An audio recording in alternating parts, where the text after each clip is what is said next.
I'm Illana Perrin, CZT, Certified Zentangle Teacher, here in my Zentangle room in Crystal Lake, Illinois. I'm going to show you a little bit about how I teach, what the process is, and you can have a glimpse into my world. So we always begin every 2-hour class with a meditation. We close our eyes, feel our feet flat on the floor, connected to Mother Earth, and we focus on our breath.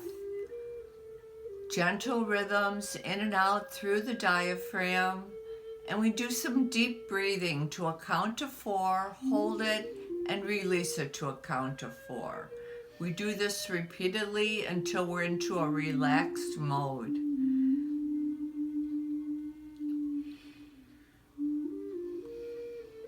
Then we smile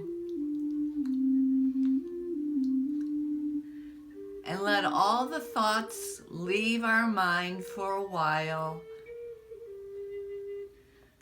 and say to ourselves the following affirmation. I am filled with unlimited creative energy. I am filled with unlimited creative energy. I am filled with unlimited creative energy. And then gently open your eyes, shake out your hands, and everyone receives a tool bag. The tool bag says, anything is possible, one stroke at a time. And it has the Zentangle logo on it, which is copyrighted. You can go to zentangle.com to find out more information about it. Inside the bag are some tools we're going to use today's class. The first tool is a tile. It's a square tile, 3.5 inches by 3.5 inches. And on the back is a Zentangle logo, an original tile made of Fabriano paper, very fine paper. We feel the paper. We write our name on the back and today's date that we're doing the tile. And we'll be writing the names of the tangles that we use today. So everybody feels the paper and appreciates the paper on which we're going to begin. Then we go back into the tool bag and we take out our tools that we're going to be using today. The first tool is a Micron 01 pen. It's a fine tip pen. It has a square for the tip for the ink to flow gently out. You hold your pen very lightly and watch the ink flow throughout class. Secondly, we have a charcoal pencil with no eraser, you might notice. That's because there are no mistakes in Zentangle. Third, we have a tortillon, which is a pointed sort of cardboard rolled up piece of paper that we use for shading with the charcoal pencil. Eventually we'll be rubbing it on the tile for shading highlights. And at this point, when they're ready to begin, I go up to my easel, and I normally, when I have an in-person class, I use a pencil point to make 4 dots in the corner, but for today's purposes, I'm going to use a red marker.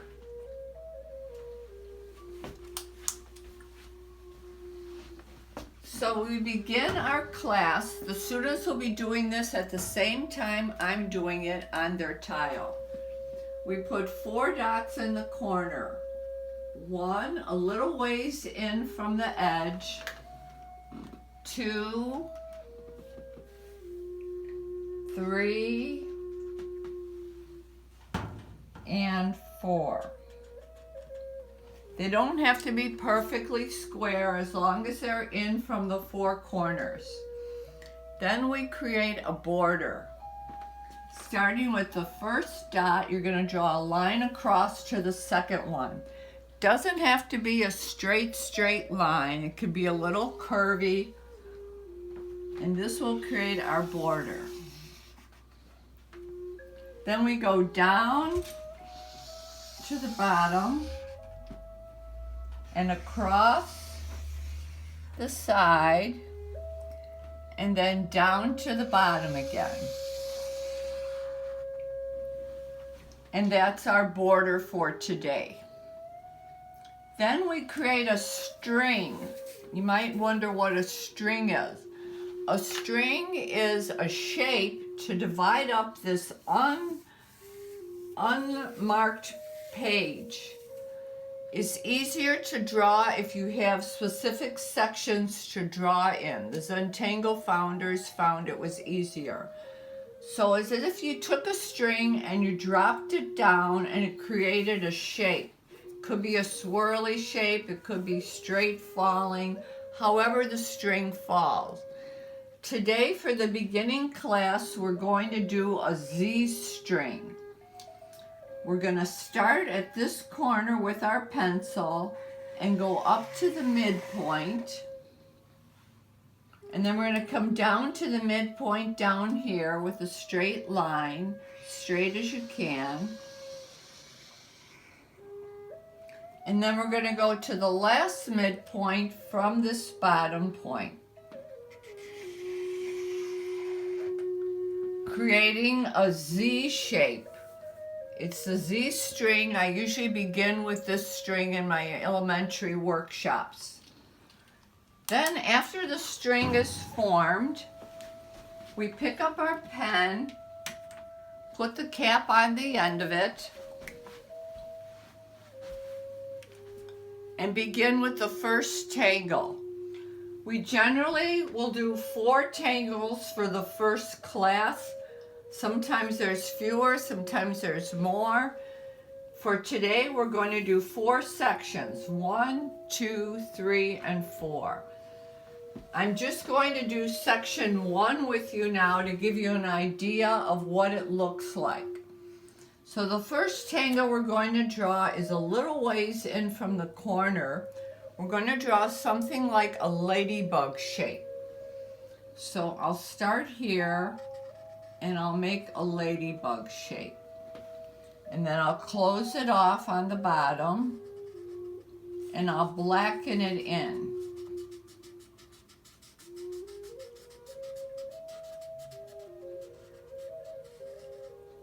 They hold their pen very lightly in their hand, not a tight grip, and they breathe as they're doing this. And then a little ways away, we'll make another ladybug shape about the same size and blacken that one in. Try to keep your ladybug shapes uniform size. Then we'll do a third one.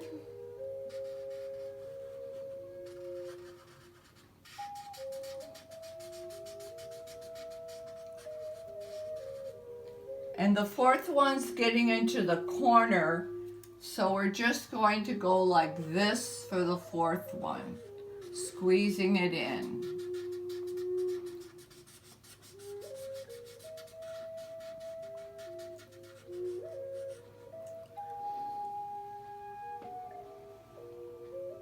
Then on another 2 sides, normally we would rotate our tile around, so you can always grow and draw in the direction that's most comfortable for your hand.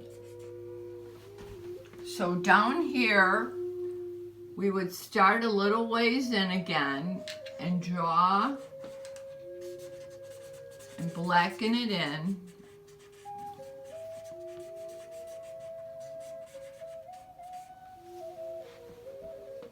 And I have enough room for 2 more.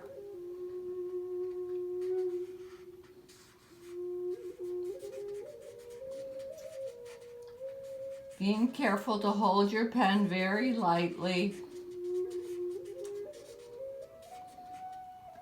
And one more.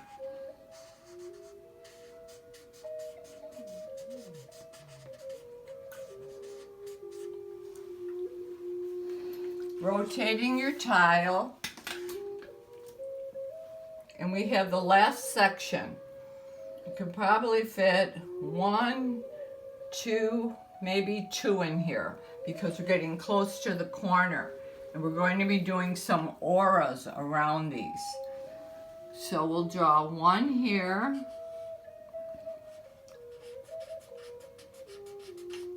Blackening it in. And then one next to it. Blackening it in.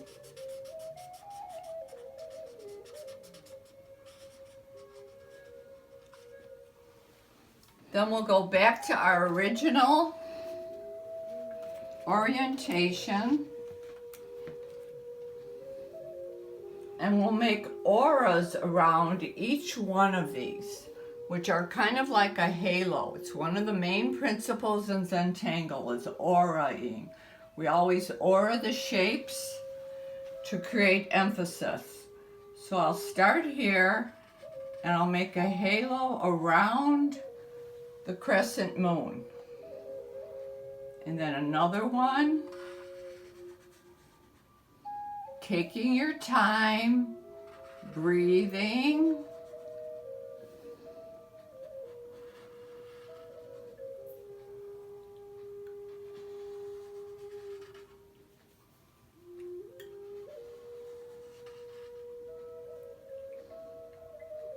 Around each one, touching the pencil line each time, taking off from one end of the pencil line to the other. Then we're going to aura it a second time, but we're going to be careful not to cross any lines. So I'll start down here and I'll go up, around and down. And the next one, up, around and down. Now the next one, there's not enough room, so we're going to start partially up on this aura. So we'll start at this point this time, come around and down. On this one, it's the same thing. We have to start partially in and go around. And the next one can start on the edge and go around. The next one partially in and go around.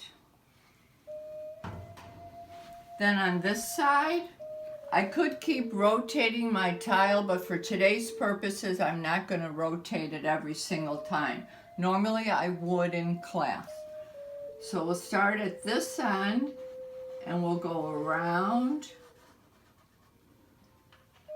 And then starting partially in and go around. And this one we're going to run into the next one. So we're going to take off and land, stop, and then continue it on the other edge. So it'll look something like this. Go around and down. And we have enough room to make another set of auras. So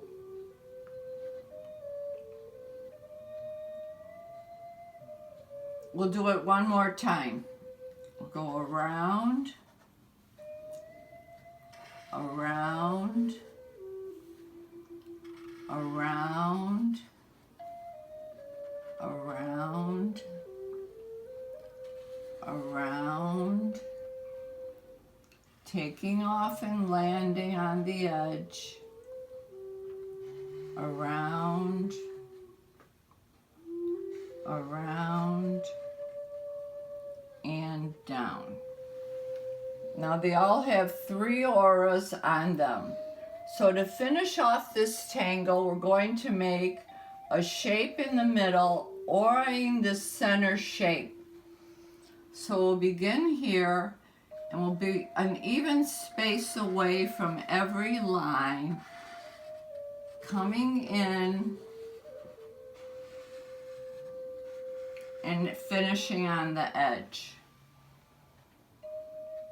And then for shading, normally we'd go to the next tangle, the next tangle, the next tangle.